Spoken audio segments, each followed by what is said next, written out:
कलाम की जीनियस प्रतिभा। उन्होंने बोला मशेलकर मुझे पेटेंट कैसे करना है सिखाओ, मुझे आता नहीं। डीआरडीओ के जब वो चीफ थे तब उनको पता ही नहीं है कि पेटेंट क्या होता है, तो कलाम जी ने उनसे हेल्प ली थी और फिर उनके पेटेंट्स हुए। तो वो टाइम्स ऑफ इंडिया पढ़ रहे थे एक दिन सुबह और उन्होंने पढ़ा कि 2 अमेरिकन साइंटिस्ट ने टर्मरिक के ऊपर पेटेंट लिया। हाँ, टर्मरिक ये एंड तो बड़ा, बासमती राइस, वो हाँ। हल्दीघाट की लड़ाई बहुत फेमस है। हाँ। और वो डिस्टर्ब हो गए। ऐसे कैसे हो सकता है कि 2 अमेरिकन साइंटिस्ट हल्दी के ऊपर पेटेंट, हल्दी का मेडिसिनल प्रॉपर्टीज एंड यूजेस ये हम बचपन से सीखते। मेरी ग्रैंड मदर ने मुझे सिखाया, तब तो अमेरिका था ही नहीं, अस्तित्व में ही नहीं था, कि एक बच्चा जिसको फैसिलिटी नहीं है, टेक्नोलॉजी नहीं है और उसने गैजेट बनाया है। 5 रुपीज़ में ईसीजी एक गैजेट है, वो यहाँ पे रखना है, 5 सेकंड रखना है, 2 मिनट में ईसीजी का रिपोर्ट मोबाइल में पीडीएफ में आता है। If you compare with the traditional ECG system, this is more accurate और कॉस्ट है 2 rupees. This is inclusive innovation, inclusive for all and affordable also. So जो ईसीजी का 1500 रुपीज़ खर्चा है वो 2 रुपीज़ हुआ। Disruptive innovation. हम लोग ने महाराष्ट्र में first time in the school premises 3 foot का रॉकेट लॉन्च किया सक्सेसफुली, और तभी स्टूडेंट्स को बताया कि ऐसे रॉकेट बनता है। स्टूडेंट्स ने ही बनाया और उन्होंने ही लॉन्च किया। अगर ये 5th स्टैंडर्ड के बच्चे अगर रॉकेट बनाने लगे तो आप सोचो भारत का भविष्य। आइए दर्शकों, हम डॉक्टर प्रतीक मुड़गेकर के साथ आगे की बातचीत शुरू करते हैं, क्योंकि इनका करियर, इनका जो अब तक का जो करियर स्पैन है, काम है, वो तो हम जान चुके हैं, लेकिन इनके ड्रीम्स भी बड़े हैं, बहुत बड़े स्वप्न देखते हैं। तो आइए ये अपने लिए और देश के लिए ये क्या करना चाहते हैं और क्या इनके गोल्स हैं, ये जान लेते हैं इस भाग में।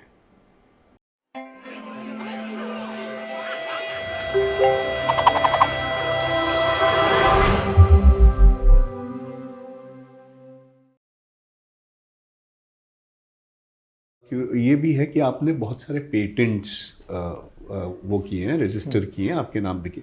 तो ये पेटेंट्स का महत्व आपको कैसे समझा और कैसे आपने, कौन कौन से पेटेंट्स आपने वो किए? पेटेंट का सर की वजह से, बिकॉज डॉक्टर रघुनाथ माशेलकर उनको पेटेंट कर बोलते हैं। हाँ, माशेलकर पेटेंट कर, अच्छा। Because he is the pioneer of patent system in India. Okay. हाँ, अच्छा, ये मुझे भी नहीं मालूम था। ही इज द he पायनियर is the pioneer. Oh, He is the first who introduced patent system. Bharat Ratna doctor APJ Abdul Kalam ने in front of parliament, in front of nation, mike पे बोला कि कलाम की जीनियस प्रतिभा। उन्होंने बोला कि मशेलकर मुझे पेटेंट कैसे करना है सिखाओ, मुझे आता नहीं। डीआरडीओ के जब वो चीफ थे तब उनको पता ही नहीं है कि पेटेंट क्या होता है, तो कलाम जी ने उनसे हेल्प ली थी और फिर उनके पेटेंट्स हुए। उसके पीछे की ये दास्तां ऐसी है कि डॉक्टर मशेलकर ये डायरेक्टर जनरल थे CSR, council of scientific and industrial research. Okay. तो वो टाइम्स ऑफ इंडिया पढ़ रहे थे एक दिन सुबह और उन्होंने पढ़ा कि 2 अमेरिकन साइंटिस्ट ने टर्मरिक के ऊपर पेटेंट लिया। हाँ, टर्मरिक ये एंड तो बड़ा, बासमती राइस, वो हाँ। हल्दीघाट की लड़ाई बहुत फेमस है। हाँ। और वो डिस्टर्ब हो गए। ऐसे कैसे हो सकता है कि 2 अमेरिकन साइंटिस्ट हल्दी के ऊपर पेटेंट, हल्दी का मेडिसिनल प्रॉपर्टीज एंड यूजेस ये हम बचपन से सीखते। मेरी ग्रैंड मदर ने मुझे सिखाया, तब तो अमेरिका था ही नहीं, अस्तित्व में ही नहीं था। नो, आई विल फाइट, ऐसे उन्होंने डिसाइड किया।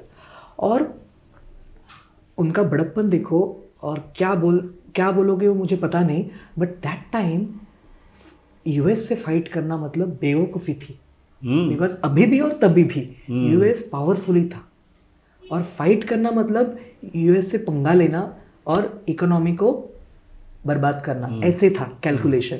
And he is government official that time, he was secretary to the government of India, principal scientific advisor to the PM and DG, ऐसा सब कुछ था। तो उन्होंने प्रोटोकॉल ब्रेक किया था और डिक्लेयर किया था कि I will fight against US, okay, which is against the protocol. हाँ, तो तभी उनको पूछा तो उन्होंने बोला कि मैं यहाँ से सोचता हूँ, यहाँ से नहीं, मैं लड़ूंगा, नहीं चाहिए सपोर्ट, आई विल फाइट। ये कमाल का पेट्रियोटिज्म भी जो पेट्रियोटिज्म है। और स्टडी करके वो पेटेंट लिया।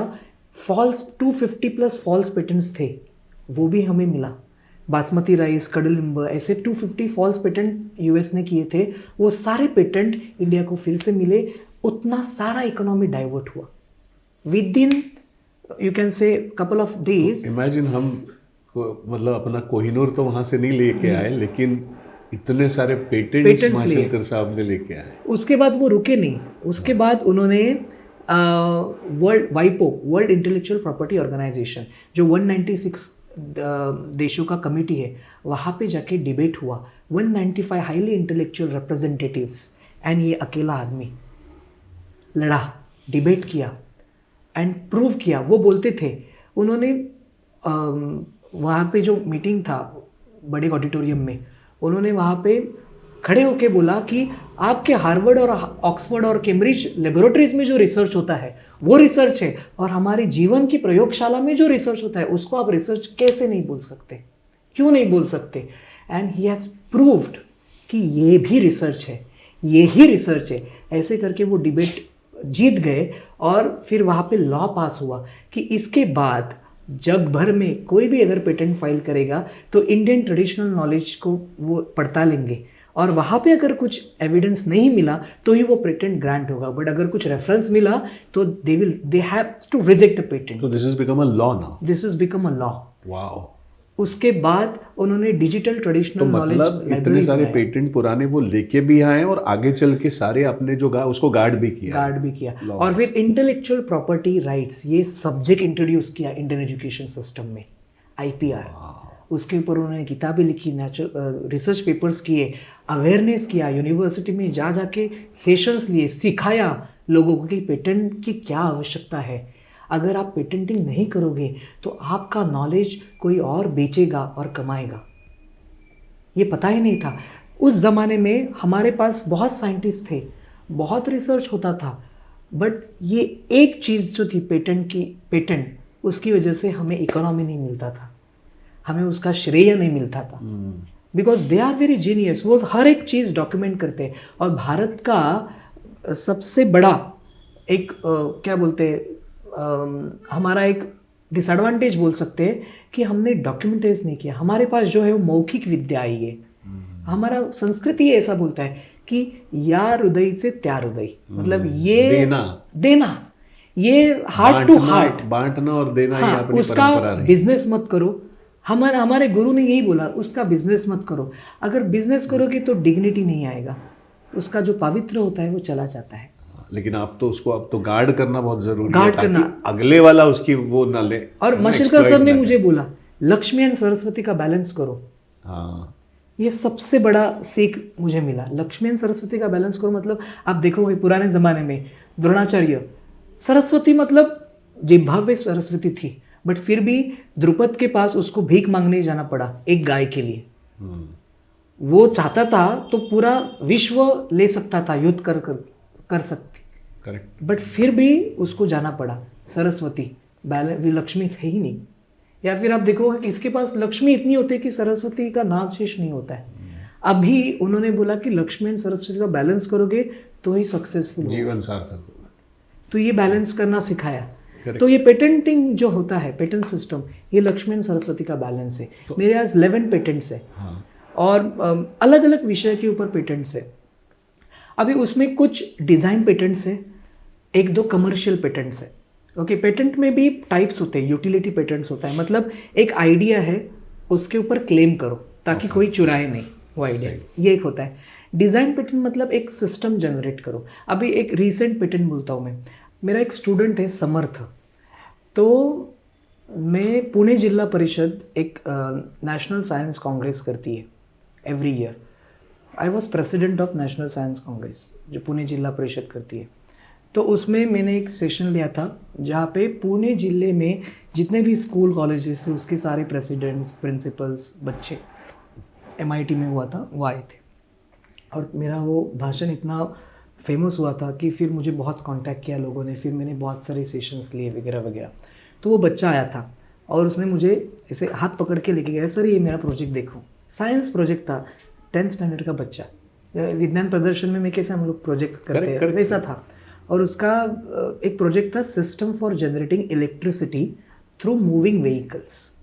ओके। मतलब उसने एक प्रोटोटाइप किया था जिसमें अभी हाईवे पे जो डिवाइडर होता है ना, उसका आइडिया ये था कि वहाँ पे अगर वो सिस्टम बिठाओगे तो जो कार या फिर जो व्हीकल्स जाते हैं उससे जो हवा जनरेट होती है, एयर, उससे इलेक्ट्रिसिटी होगा generate, system for generating electricity through moving vehicles. अभी आप देखोगे कि अगर ऐसे करोगे तो ये जो एयर जनरेट होता है उससे भी इलेक्ट्रिसिटी कर सकते हैं। तो हाईवेज पे अगर ये सेट किया तो वो जाता रहता है, हाईवे 24/7 चालू रहता है, तो उतना इलेक्ट्रिसिटी प्रोड्यूस हो सकता है, ऐसा उसका आइडिया था। फिर बाद में जाके वो जहाँ पे पढ़ता था वहाँ पे आई बिकम डायरेक्टर, वो एक समर्थ ग्रुप ऑफ इंस्टीट्यूशंस में, now I am director research innovation and internationalisation.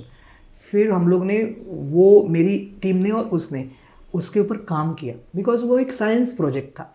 अभी उसको पेटेंट तक लेके जाने के लिए बहुत सारी चीज़ें करनी पड़ती है, मॉडिफिकेशंस, एडवांसमेंट, वो करके हम लोग ने एक प्रॉपर गैजेट बनाया, उसको आज जर्मन पेटेंट मिला, जर्मन पेटेंट ग्रांट हुआ, within 3 months we have got German patent. Wow.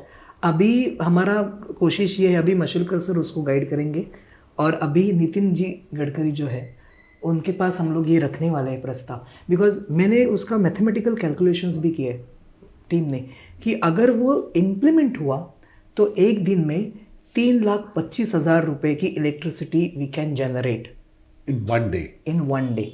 Wow. Now you can imagine अगर नंबर ऑफ मॉडल्स वहाँ पे इम्प्लीमेंट किए एक हाईवे पे तो कितना इलेक्ट्रिसिटी जनरेट हो सकता है, and that is I can say revolutionary हो सकता है।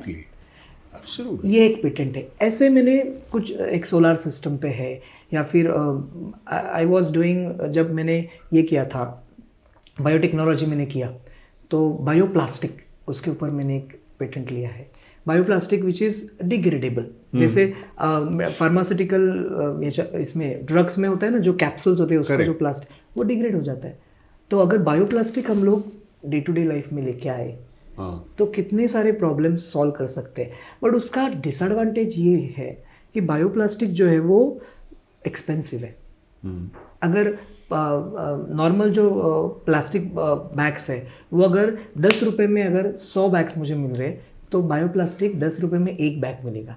तो अभी हमारा रिसर्च ये चालू है कि इसका कॉस्ट कैसे रिड्यूस कर सकते हैं।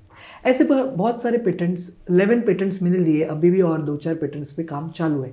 तो ये पेटेंटिंग का जो आइडिया है वो सर से मिला, और पेटेंटिंग करने का जो अवेयरनेस है वो भी अभी मैं कर रहा हूँ। अभी हाल ही मैंने एक सेशन लिया, 6000 बच्चे थे जुन्नर में, उनको मैंने पेटेंटिंग के बारे में सिखाया कि कैसे आप आइडियाज़ को डॉक्यूमेंटाइज करके स्वायत्तता, मालिकी हक आप उस पर लेके आ सकते हो, और फिर उसका मोनेटाइजेशन कैसे कर सकते हो, कमर्शियल कैसे कर सकते हो।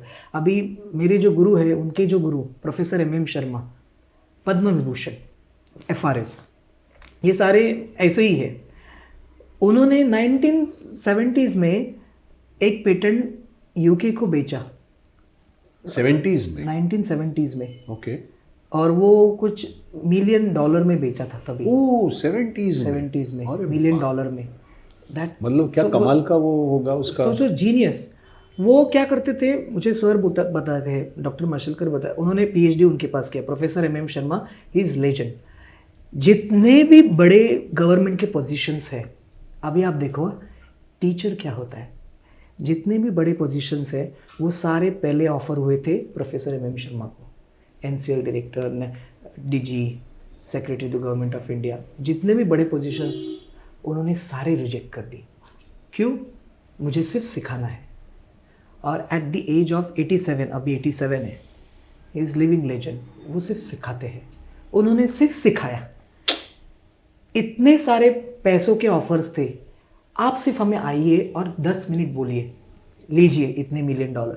नहीं, मेरा सेशन लेक्चर है, मेरे बच्चे वेट कर रहे हैं, मैं सिर्फ सिखाऊंगा, ज़रूरत नहीं। और उनका एक खासियत ये था, आइडियाज़ होते हैं ना, आइडियाज़ वैसे चिट्ठी पे लिख के देते थे, ऐसे आइडियाज़ बॉर्न होती थी। मशलकर सर पे ऐसे आइडियाज़ लिखा, ये लो आइडिया, चलो उसके ऊपर रिसर्च करो, उसका पेटेंट होता था, या फिर उसके ऊपर PhD होती थी। ऐसे आइडियाज़ लिखते थे। अगर सुनने में बहुत ईजी है, उपज जमीन है ना, कितना डिफिकल्ट है। मतलब छोटी चिट्ठी पे वो फेमस है बहुत, वो जितने भी उनके बच्चे हैं ना, वो सारे लेजेंड्स हैं। हाँ, यू नेम जितने भी बड़े साइंटिस्ट देखो, उनका स्रोत देखोगे तो प्रोफेसर एम शर्मा ने हमें गाइड किया। चिट्ठी है, छोटी छोटी चिट्ठी होती है, लो ऐसे गाइड करते थे। मशूलकर सर कैसे गाइड करते थे पीएचडी स्टूडेंट्स को?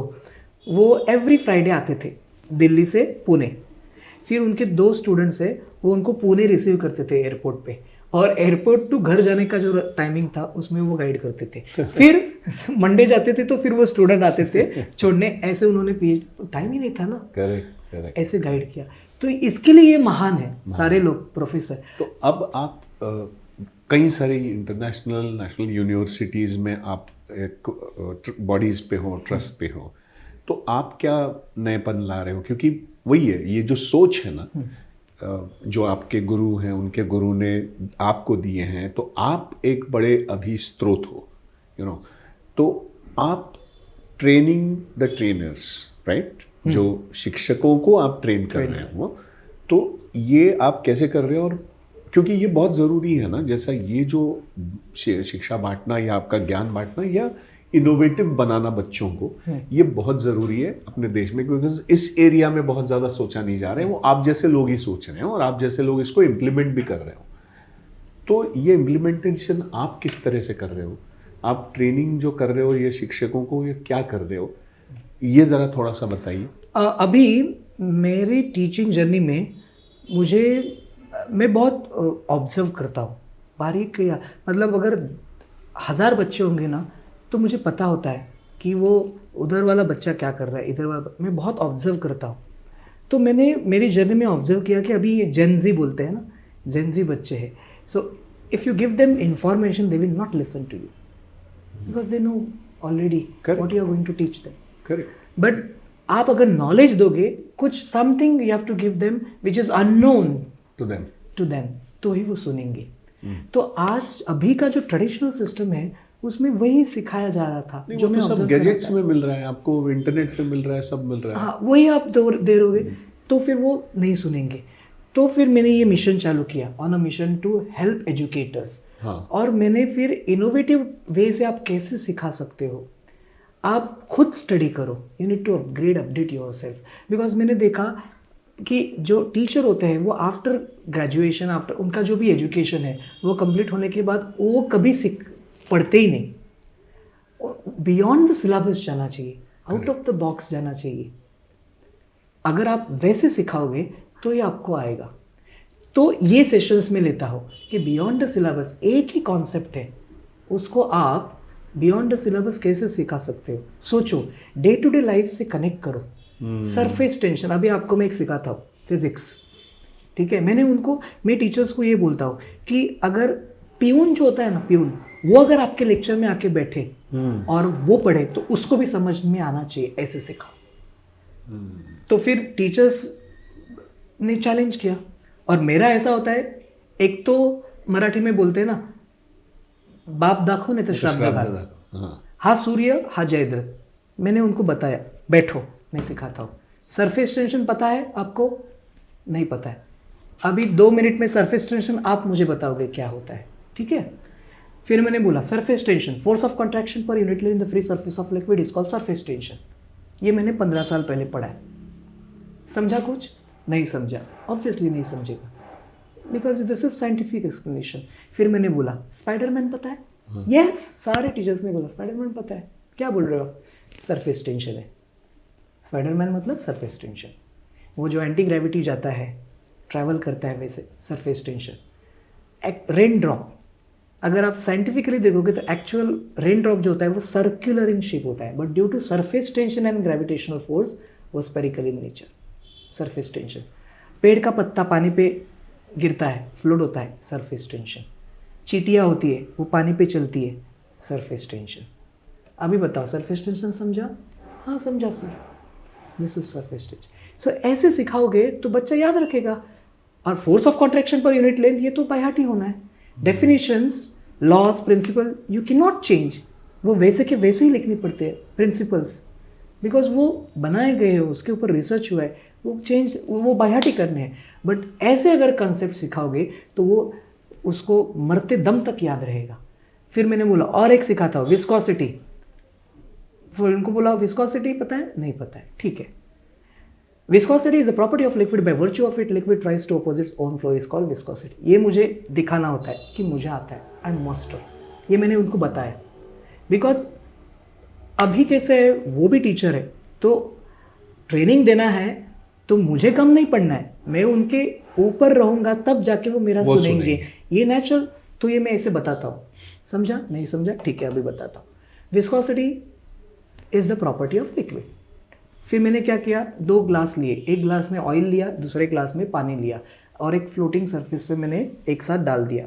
उन्होंने ऑब्जर्व किया और देखा कि ऑयल जो है वो क्या हो रहा है, स्लो आ रहा है, पानी और एकदम पानी फास्ट आ रहा है। Viscosity, oil is more viscous than water, water is less viscous than oil. समझा विस्कोसिटी, ये viscosity so this is where the creativity comes. See जो आप जो पहले कह रहे थे, या आप ये शुरू में आपके बचपन में ही जो आप क्रिएटिव उसमें भी थे, तो इसका इम्प्लीमेंटेशन आप ऐसे कर रहे हो।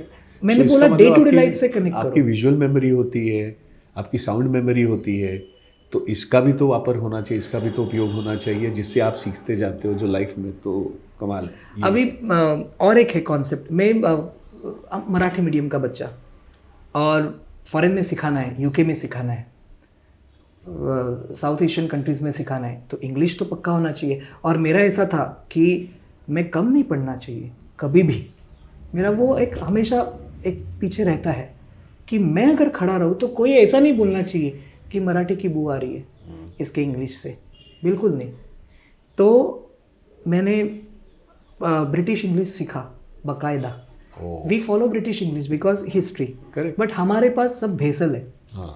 Because of the MNC company वो जो आई, तो हमें ना धड़ अमेरिकन आता है ना धड़ ब्रिटिश आता है, तो हमारा इंग्लिश ब्रिटिश इंग्लिश बोलते हैं बट ब्रिटिश इंग्लिश है नहीं, हाइब्रिड है। तो वो सीखा, अमेरिकन इंग्लिश सीख रहा था तब नंबर ऑफ वर्ड्स मुझे बाय हार्ट करने पड़ते हैं, हमें 2000-3000 वर्ड्स बाय हार्ट करके उसका सिनोनिम्स, एंटोनिम्स, उसका फ्रेमिंग। तो मुझे एक तो रटने की आदत नहीं थी, मतलब मैं स्टडी ही नहीं करता था ना, आपको मैंने बोला पढ़ के जाता था, लिख के आता था, बाकी पता नहीं मुझे क्या।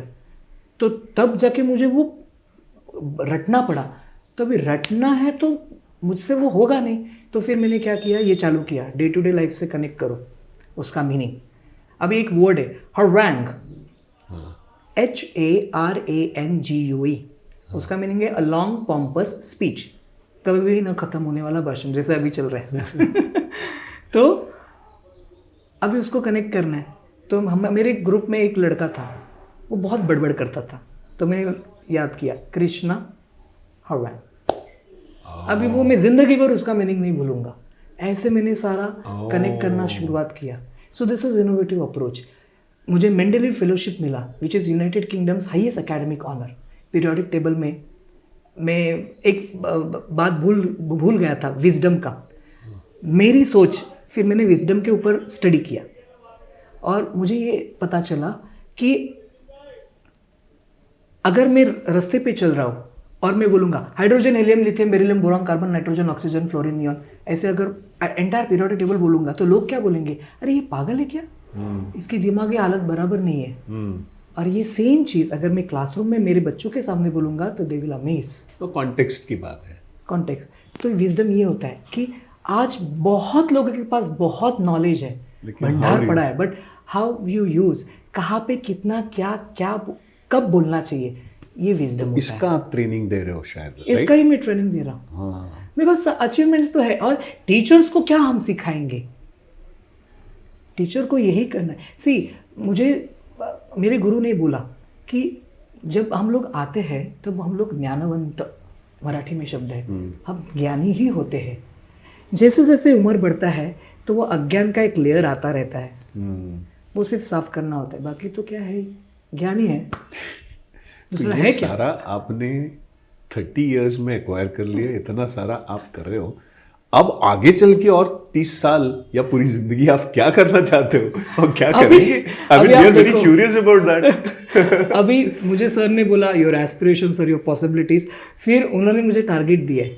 अभी वो टारगेट इतना बड़ा है कि मुझे अभी, आज देखोगे आज की तारीख को, मैंने फरवरी 2023 में मैं काउंट किया था मैंने अवार्ड्स, बिकॉज मेरा पद्मश्री लास्ट ईयर नॉमिनेशन गया था, स्टेट ने भेजा था पद्मश्री अवार्ड के लिए, तो उसमें वो देना पड़ता है ना सब। हाँ, तो मैंने काउंट किया था, तो तभी मुझे 950 अवार्ड्स थे तभी, Okay. 23 में। तब से मैंने काउंट ही नहीं किया, ठीक है। तो 1000 प्लस अभी तो हुए होंगे। हाँ, तो अभी मैंने 11 पेटेंट्स है, बुक्स है, 18 वर्ल्ड रिकॉर्ड्स है ओके, टीचिंग में ही। ओके, फिर 400 की नोट है, उसको ब्रेक करना अभी पॉसिबल नहीं है अभी तक किसी को। एट दिस एज 400 की नोट Yes. इंटरनेशनली, सारे इंटरनेशनल कॉन्फ्रेंसेस। वंडर्स हैं सारे। तो फिर सर को पूछा मैंने, अभी क्या और क्या? उन्होंने एक सेंटेंस में मुझे चुप करवाया। हाँ, उनका वैसा होता है कि मेरा ना ईगो कभी भी आता है ऐसे, हाँ। ऐसे पैर देते हैं वो, इट्स नेचुरल। नेचुरल ना, अभी कर रहा हूँ तो आता है। और मैंने वो ये किया, मतलब मेरा वो एक माइंड के पीछे वो रहता है, उसका अवेयरनेस रहना भी बहुत बड़ी बात है। अवेयरनेस होता है। उन्होंने मुझे बोला था कि अब जाके मीडिया में मार्केटिंग करो खुद का। हाँ, एक ठराविक कुछ समय के लिए मेरा सोशल मीडिया पे अपीयरेंस 0 था। इसके लिए आप अभी देखोगे मेरे फॉलोअर्स वगैरह मिलियन फॉलोअर्स नहीं है, बिकॉज मुझे परमिशन ही नहीं था। हाँ, सीखने का उम्र में ये अगर करोगे तो फोकस डाइवर्ट हो जाता है, नेम फेम आएगा तो स्टडी होगा नहीं। हम्म, इसके लिए वो बोलते थे, आप अगर देखोगे तो चमको एक होता है वर्ड, उन्होंने मुझे एक्सप्लेन किया कि चमकना, 2-4 साल चमकना और फिर गायब ही होना, ये करना है तुम्हें तो करो। हाँ, और सस्टेन होना है, जब तक जिंदा हो तब तक ग्राफ ऐसे ऊपर ही जाना चाहिए। तो जो मैं बोल रहा हूँ वो करो। हम्म, तो मैंने वो रास्ता लिया। तो आज मेरे फॉलोअर्स नहीं है, कोई बात नहीं, बट मेरा ग्राफ ऐसे जाके ऐसे नहीं हो रहा है, वो आगे जा रहा है। उन्होंने मुझे बोला कि मेरे आगे जाना है। अभी आप सोचो वो है पद्म विभूषण उनके आगे जाना है, मतलब एटलीस्ट भारत रत्न ये आपको एक एस्पिरेशन दे दिया ना उन्होंने। दे दिया, मेरे आगे जाने हैं, मेरे आगे जाओगे तो मुझे खुशी होगी। उन्होंने बोला था कि आशीर्वाद जो होता है ना, ब्लेसिंग, उन्होंने मुझे कभी ऐसे ब्लेसिंग नहीं किया है। I am the only student जो गुरु पूजन करता हो। गुरु पूर्णिमा जो होती है तो पूजा होती है, मतलब गर्म वार्म वाटर से उनके पैर धो के उनके पैरों की पूजा करके, बिकॉज ज्ञान जो होता है वो वहाँ से आता है। इसके लिए भारतीय संस्कृति में हम लोग ये यहाँ पे रखना चाहिए, ऐसे बोलते हैं और ऐसे नमस्कार करते हैं, साष्टांग दंडवत क्यों बोलते हैं, उसका एक रीज़न है साइंटिफिक, ज्ञान वहाँ से आता है। अब अभी इधर पढ़ोगे उधर करोगे, ऐसे करते हैं ना, उससे कुछ होता नहीं। नमस्कार करना है, सरेंडर, जो फीलिंग होती है वो वैसे ही आती है। तो वो मैं करता हूँ, ठीक है। बट उसके आगे जाके वो तो जीनियस है, मतलब मेरी जो सोच है ना, जहाँ एंड होती है वहाँ पे वो शुरू होती है उनकी सोच। वो बोलती है, वो मतलब पॉजिटिवली ही बोला कि ये तुम कर रहे हो, मुझे बहुत खुशी होती है। मैं ऐसे ये करता रहता हूँ कि कब गुरु पूर्णिमा आएगी और कब ये फ़ोन करके आएगा और ये करेगा। वो बहुत क्यूरियस है और वो एक्साइटेड रहते हैं, ऐसे बच्चों की तरह होते हैं उस दिन कि अरे ये कर रहा है, वाह वाह, अच्छा ऐसे। बट उसके आगे जाके उन्होंने बोला वैचारिक लेवल पे कि जब तुम कुछ हासिल करोगे और वो चीज़ मुझे पसंद आएगी या फिर मुझे खुशी होगी, तब यहाँ से ब्लेसिंग जाएंगी। उसके लिए तुम्हें मेरे आगे पैर पड़ो फिर मैं ऐसे करूँगा, ज़रूरत नहीं। मुझे देखो मत एज अ बॉडी। हर एक आदमी में गुरु तत्व होता है, वो गुरु तत्व को देखो, उसको नमन करो, उससे तुम्हारा भला होगा। बिकॉज कोई जिंदा है, रहने नहीं वाला है। मैं सीखता हूँ नंदिनी ताई के पास, उनकी जो गुरु है किशोरी ताई, वो बोलती थी कि कोई भी चिरंजीवी नहीं रहता। तो आर्टिस्ट है, अभी आप आर्टिस्ट हो, शी इज़ ऑल्सो आर्टिस्ट, मैं आर्टिस्ट बनने का प्रयत्न कर रहा हूँ। तो आर्टिस्ट जो होता है वो बोलती है कि मनोरंजन और आत्मरंजन 2 चीज़ है। आर्टिस्ट ने आत्मरंजन के लिए प्रयास करना चाहिए, मनोरंजन तो सब कर रहे हैं। तो वो म्यूजिक करती थी, तो वो बोलती थी कि my music is not for entertainment, it's for आत्मरंजन। तो वो अभ्यास करती थी।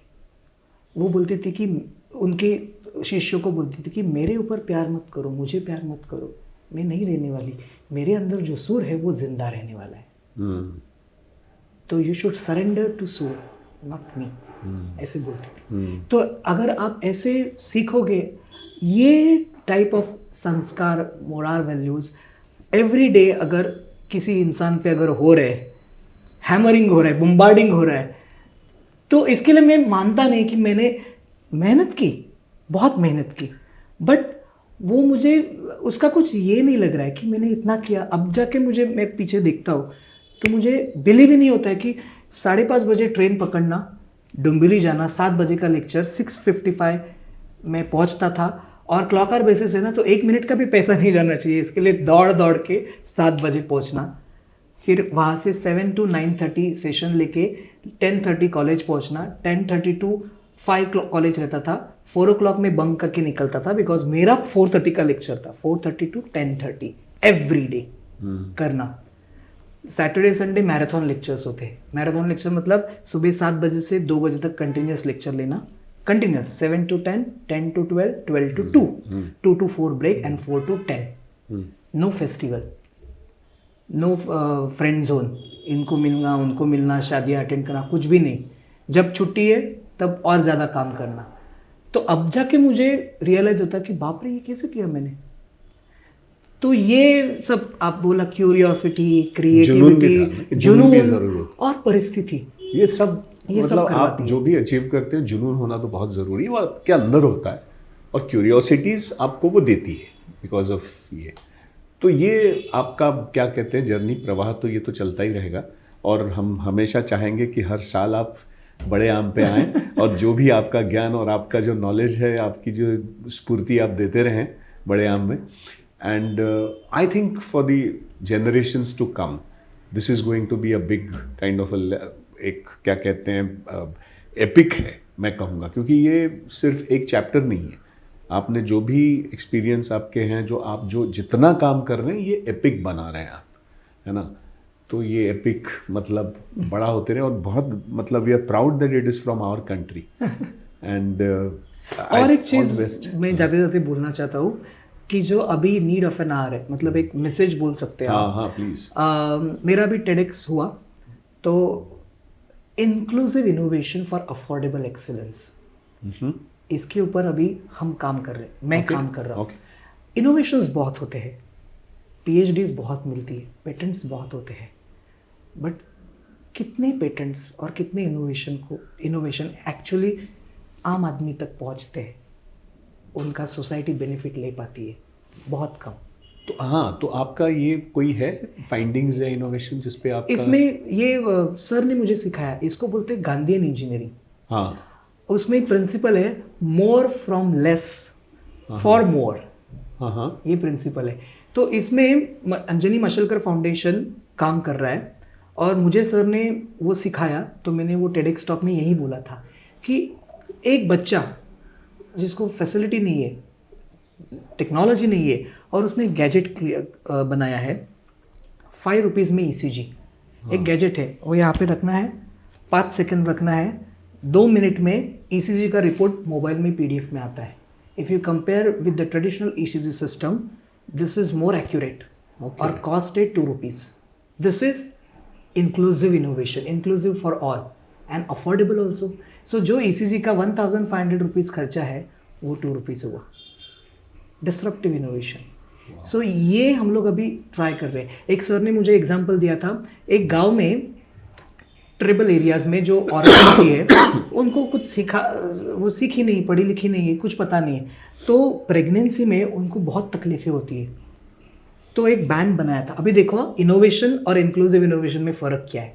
तो उन्होंने एक बैंड बनाया था, जैसे ब्रेसलेट होते हैं ना, और औरतें होती हैं उनको चक चक चमक चमक पसंद आता है, तो वैसे बनाया था, और उसमें सेंसर डाला था। वो सेंसर डिटेक्ट करेगा सारे हार्मोनल चेंजेस बॉडी में विमेन के, और वो हॉस्पिटल को इन्फॉर्म करेगा अगर कुछ प्रॉब्लम होता है तो। ऐसा वो सिस्टम था।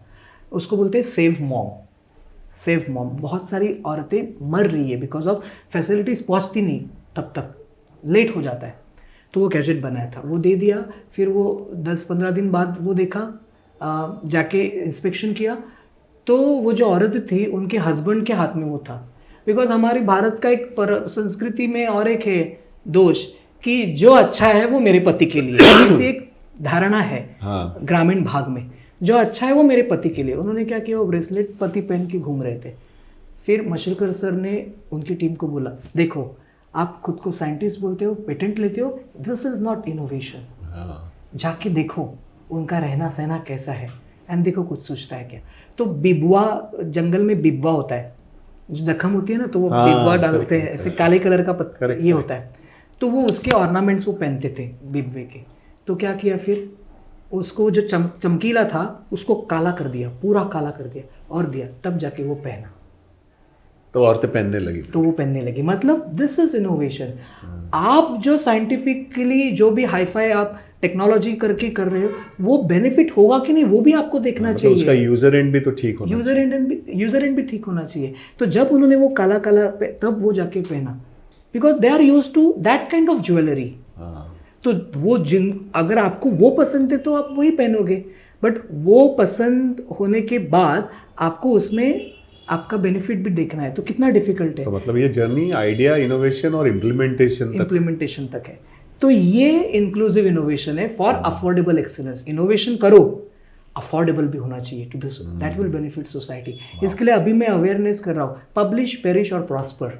मैं बोल रहा हूँ, जाके बोल्ड स्टेटमेंट कर रहा हूँ कॉन्फ्रेंसेस में। मुझे लग रहा है कि मुझे नहीं मिलेंगे conferences, I don't care, but उसका उल्टा ये हो रहा है कि और कॉन्फ्रेंसेस आ रहे हैं। मतलब मैं सोच रहा हूँ कि अगर मैं बोल्डली बोलूँगा तो दे विल ऑफेंस हो जाएगा। ऐसे मैं बोल रहा हूँ कि पेपर पब्लिश मत करो, पेपर लिख रहे हो, पब्लिश कर रहे हो, अचीवमेंट से अवार्ड पे अवार्ड, बट कितने पेपर्स आपके कन्वर्ट हो रहे इनटू रियल लाइफ सिनारियोज, कितने पेटेंट्स और कितने इनोवेशंस एक्चुअल बेनिफिट कर रहे हैं सोसाइटी को। सो प्रॉस्पर नहीं हो रहा है, ओनली पब्लिश एंड पेरिश। तो ये अभी मेरा मिशन है कि जो भी ट्रेडिशनल क्या बोलते हैं, जितने भी प्रॉब्लम्स है उसको मैं पता नहीं कितना रिजॉल्व करूँगा, बट कोशिश तो है कि एजुकेशन सिस्टम में सुधार लाना है। इंटरनेशनल एजुकेशन में बहुत सारी चीज़ें मैं अभी कर रहा हूँ in terms of leadership, teaching, research, innovation. और बच्चों को भी यही अभी से, जो मुझे नहीं मिला मेरी बचपन में, ये अगर मुझे मिलता तो आज और कुछ मैं कर सकता था, बट ये मिला नहीं मुझे, तो ये अभी 8 और 9 स्टैंडर्ड के बच्चों को मिलेगा तो क्या हो सकता है। I am the first who establish Maharashtra first space and innovation lab. If you Google you will know. अच्छा।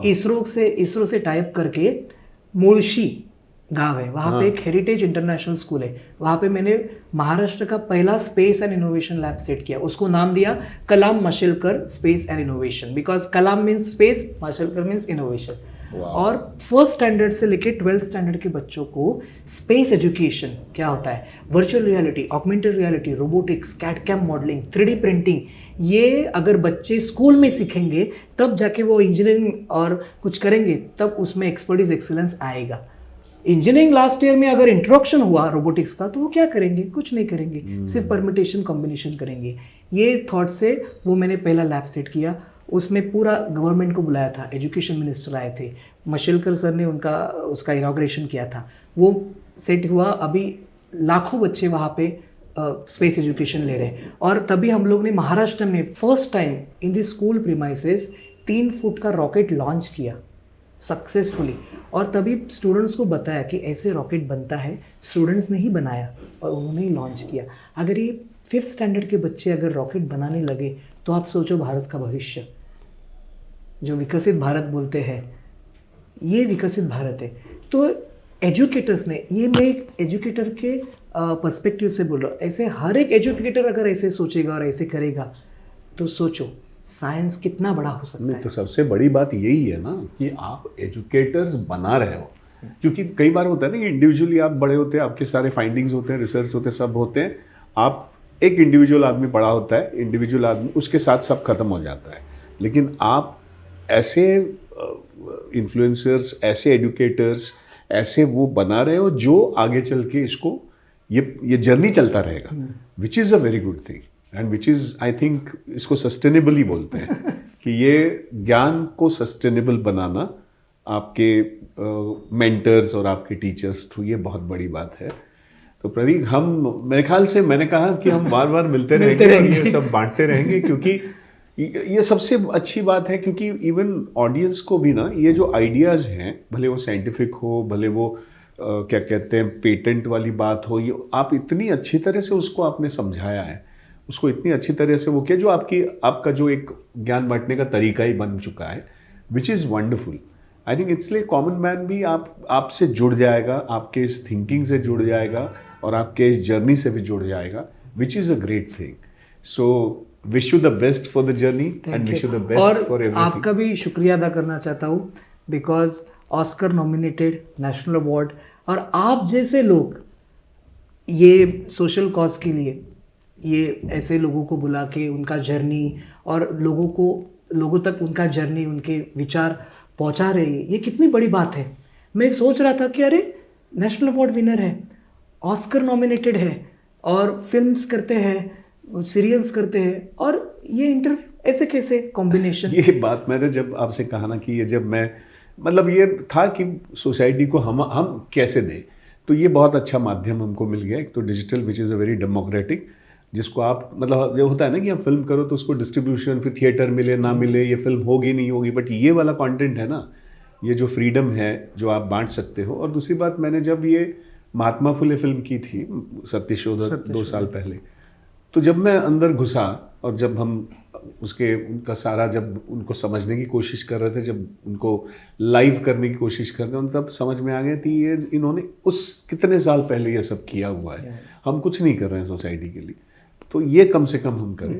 तो इस तरह से ही इसका जन्म हुआ और बड़ा अच्छा लग रहा है कि आप जैसे लोगों नहीं, से और मेरी मुलाकात हो रही है। शुभकामनाएं, और आपका बड़े आम, ये अभी आम नहीं होना चाहिए, बहुत चलता जाए, बहुत बड़े आम लोग आए, और आपको वो आपका चैनल थ्रू बहुत सारा उनको भी बेनिफिट हो, आपको भी बेनिफिट हो, and it will benefit society also at the end. और मेरी बहुत शुभकामनाएं, एंड हम लोग मिलते रहेंगे। Thank you so much. Thank you so much. आमतौर पे ये होता है कि उम्र के 25 के बाद या 28-30 में आपका करियर शुरू होता है।